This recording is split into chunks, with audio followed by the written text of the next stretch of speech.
1시간 안 되긴 했는데 들으실 분들 다 오셨다 그래서 시작하도록 하겠습니다. 오늘 말씀드릴 내용은 호스피스 완화 의료 및 말기암 증상 교육이 되겠습니다. 호스피스 완화 의료라는 말을 사실 여기 오시기 전에 못 들어보신 말들이고, 오기 전에 뭐 조금씩들 듣고 오셔서 이제 알아가는 과정이실 텐데요. 완화 의료라는 말은 치료 의학하고는 좀 반대쪽에 있는 개념이라고 보시면 되겠습니다. 여지껏은 암을 때려잡는데 중점을 뒀다면, 이제는 암이 때려잡혀지진 않는 상황에서 개들이 몸을 괴롭게 하는 여러 가지 증상들을 어떻게든 최대한 줄여볼 것이냐, 어떻게 완화시킬 것이냐, 거기에 초점을 둔 분야가 바로 완화 의료가 되겠습니다. 여기 오시는 분들 많은 증상들을 이렇게 정리를 해봤는데요. 통증, 피로감, 변비, 호흡곤란, 구역질, 구토, 그 다음에 오늘 아셔야 될 단어 중에 2가지가 있는데요. 그 중에 하나가 이 선망이라는 단어고, 제가 뒤에서 조금 더 자세히 설명을 드리겠습니다. 불안하고 우울도 많이들 호소들 하십니다. 통증을 여기서 뭐 78% 내지 80%의 암 환자가 경험한다 그러지만, 사실 여기에 하나도 안 아픈데 오신 분은 아무도 없죠. 안 아픈데 뭐하러 여기 와요, 그죠? 아프니까 온 거죠. 그래서 가장 흔한 증상인 것은 맞는 얘기고요. 근데 암성 통증은 조절 못하는 게 아니라 90% 이상은 조절이 가능한 통증이기 때문에 우리가 이걸 적극적으로 관리를 해야 된다. 그래서 제가 저한테 입원하신 분은 제가 항상 말씀드리지만, 통증에 대해서 자세히 말씀을 해달라. 여기 극기훈련 하러 온 거 아니니까 제발 참지 말고 그때마다 나 아프다라고 얘기를 해주시면, 통증 약은 어마무시하게 많습니다. 종류는 되게 다양하게 많고, 우리 병원도 한 10개 정도의 종류가 있기 때문에 요거 써봐서 흔히 쓰는 약들부터 이제 써보는 거죠. 요거 썼는데 반응이 있다, 그럼 그걸로 가는 거고, 이거에 반응이 없다 그러면 딴 약 찾으면 되죠. 그럼 뭐 못 찾아낼까 봐요. 돌려 쓰다 보면 찾아냅니다. 그 약도 이제 2ml 줄까 3ml 줄까 이런 것들 다 찾아내야 되는 것이고요.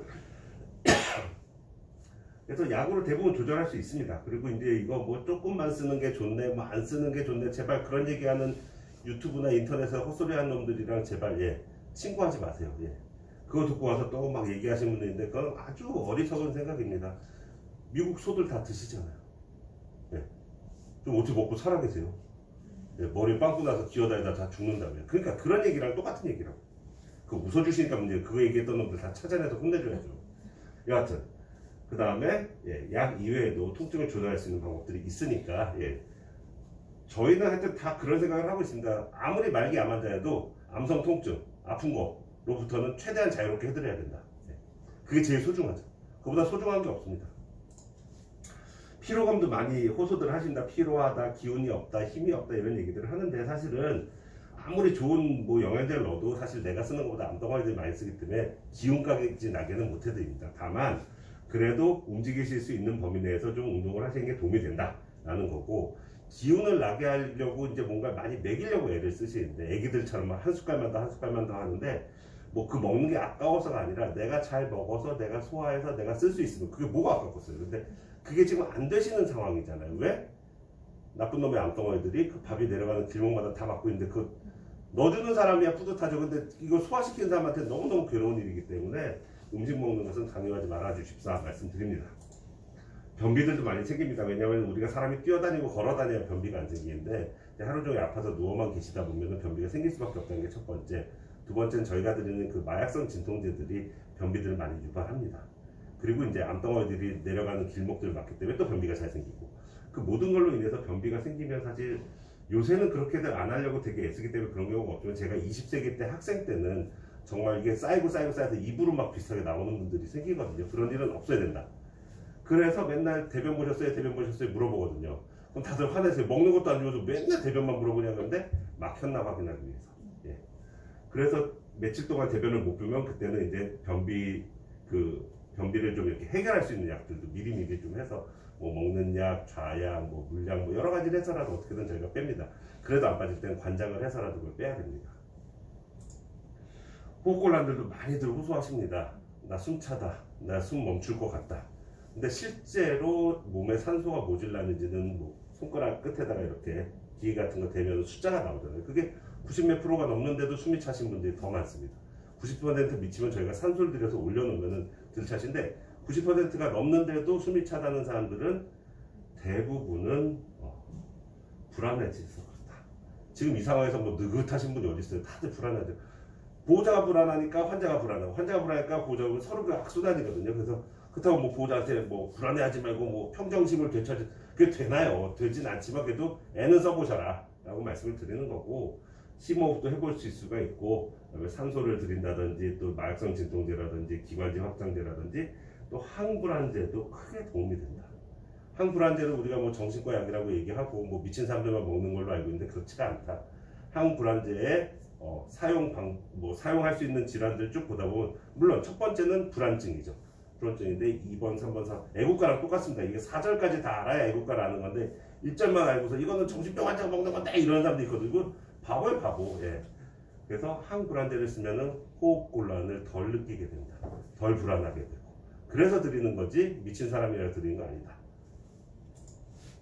울렁거리고 토하는 분들도 많습니다. 예. 생으로 굶어도요 하루에 2리터 정도의 위액이 나온다고 합니다. 근데 그게 내려가야죠. 하수구 내려가야 되는데 하수구가 막혀버리면 거꾸로 올라오거든. 예. 이 거꾸로 올라오는 거가 우리같이 건강한 사람들이야, 그죠? 웩하고 뱉어버리면 땡인데, 그걸 지금 못하시는 분한테 음식물하고 같이 있는 채로 웩해버리면 숨구멍으로 넘어간다. 그때 갑자기 돌아가신 분도 있고, 돌아가시지 않더라도 폐렴이 너무너무 많이 생긴다. 그 폐렴은 사실 그냥 항생제에 또 잘 안 들어요.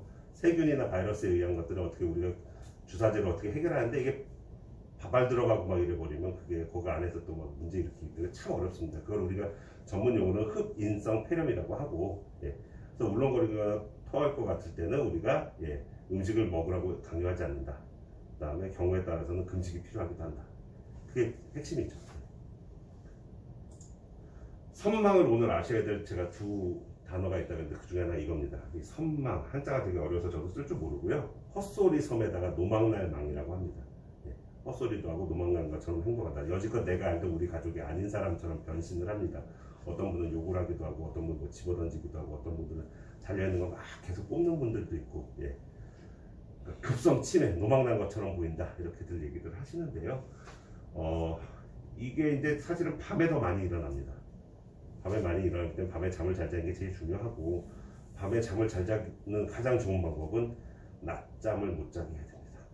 어떻게든 자극을 줘서라도 누구랑 영상 통화를 시켜주든 노래를 부르게 하든 책을 읽어주든 말을 시키든, 뭐 조금 휠체어 타실 수 있는 정도의 분이라면 휠체어를 타고 어떻게 돌아다녀. 애기들이랑 똑같아요. 낮에 많이 데리고 놀면은 밤에 잘 자죠. 예, 그런 거라서 낮잠을 충분히 자고 나면 밤에 잠을 못 자고, 그러다 보면 어두컴컴한 데서 뭔가 이상한 자극이 좀만 와도 갑자기 또 여기 어디야? 내가 여기 왜 있지? 이런 일들이 생길 수 있기 때문에 낮잠을 잘 못 자게 해야 된다. 예, 그게 제일 중요하고요. 그런 상태가 발생했을 때 보호자들 어디 가지 마시고 24시간 계시라고 저희가 말씀드리는데, 뭐 시켜 먹으려는 게 아니라 딱 한 가지, 여기 병원이야 괜찮아, 이 얘기를 평소에 알던 얼굴, 평소에 알던 목소리가 얘기해줘야지, 우리가 가서 100번 얘기하면 하나도 안 믿어요. 1년에 한두 번 정도는 112에다 전화해요. 나 납치당했다고. 그런 일은 없어야 된다. 나 금방 와요. 근데 그게 2시간이거든요. 그동안 그 난리 나는 건 또 어떻게 처리하냐 이거예요. 예. 그런 문제가 있어서 저희는 보호자 24시간 상주를 말씀을 드립니다. 이것도 치료하는 약제가 다 있습니다. 조절하는 약제가 다 있기 때문에 그때 따라가서 하는데, 예. 그래도 처음에 생겼을 때들 당황들 하시고 이러기 때문에 제가 미리 말씀을 드린 거고, 그런 일이 생기면 그때 그 사람이 얘기했던 선망이 생겼네 라고 이해하시면 좋은데, 이거 왜 이래요? 막 이렇게 불안해하기 시작하면 이 악순환이 또 도는 거거든요. 그래서 생길 수도 안 생기면 참 좋지만 생긴 분들이 되게 많다. 예. 그러니까 왜 생겨요? 또 막 얘기하면 뭐 어떤 약 때문에 생긴 거 아니에요? 뭐 이런 것들이 물론 쭉 설명할 때 뒷부분에 있긴 있어요. 근데 그거보다는 그냥 암덩어리들이 여기저기를 망가뜨려서 그렇다. 머리도 망가뜨렸다 라고 보시는 게 합리적인 생각이 되겠습니다. 불안과 우울 많이들 호소하시는데, 예. 뭐 여러 가지 방법들이 있지만 사실은 저희는 약물 치료를 하는 것을 첫 번째부터 하진 않지만 그래도 해야 된다. 지금 이 상황에서 신나고 하하호호 할 수 있는 사람 아무도 없기 때문에 조그만 우울, 조그만 불안이 다른 증상들을 더 악화시킬 수 있기 때문에 그때는 약물의 도움을 받는 게 맞습니다. 이 암이라는 병을 사실은 다른 병하고 조금 비교를 하다 보면, 사실 뭐 조금 뭐 환갑 넘으신 분들 중에 폐렴 걸려서 일주일 만에 갑자기 돌아가신 분들도 주변 애들 있으시잖아요. 근데 그거는 며칠 앓다가 확 갑자기 나빠지는데, 이 병은 사실은 뭐 여기 오시기 전에 몇 번씩들 놀라시잖아요. 처음 암을 진단받았을 때는 하늘이 무너질 것 같지만 무너지지 않은 채로 지내시죠. 그러다 무슨 일이 한번 뻥 터졌죠. 뭐 옛날로 안 돌아가죠. 또 그런 채로 지내세요. 그러다가 또 뻥 터지고 보통 여기 오시기 전에 제가 만나본 분들은 한 평균 5-6번 정도 왕창 놀라시고 응급실 뛰어가시고 뭐 이러다가 여기 오셨단 말이죠. 근데 여기 오시고 나서 또 놀랄 일이 한 5-6번 더 있다. 근데 문제는 그 기간이 길지가 않다. 그러니까 5년 동안 대여섯 번 놀려면야 할 수 있는데 이게 세 달, 뭐 6달 동안 대여섯 번 놀면 사람이 힘들거든요. 그래서 사실 이 병에 지금 뭐라 그럴까 되게 나쁜 점일 수도 있고 또 좋게 볼 수 있는 딱 한 가지의 측면은 뭔가 인생을 정리할 수 있는 시간이 확보됐다. 뭐 화해할 사람 있으면 화해하고 빚 갚을 거 있으면 갚고 뭐 돈 받을 거 있으면 받고 뭐 가끔 또 뭐 몰랐던 뭐 친척이 나타나기도 하고 이런 집들도 있어서 그런 것들을 정리할 수 있다는 아주 좋은 장점과 오랫동안 병 때문에 고생하신다는 아주 나쁜 단점이 있는 그런 병이라고 보시면 될 것 같습니다. 완화적 진정이라는 게 오늘 아셔야 될 두 번째 단어인데요. 첫 번째가 뭐라고 그랬죠 제가? 통증, 아니요. 선망. 선망이라는 말 기억해 주시고 통증은 우리가 무조건 없앤다. 수단과 방법을 가리지 않고 없애는 거고 선망이라는 걸 아셔야 되고 안 생기면 좋지만 생겼을 때 놀라지 마셔라.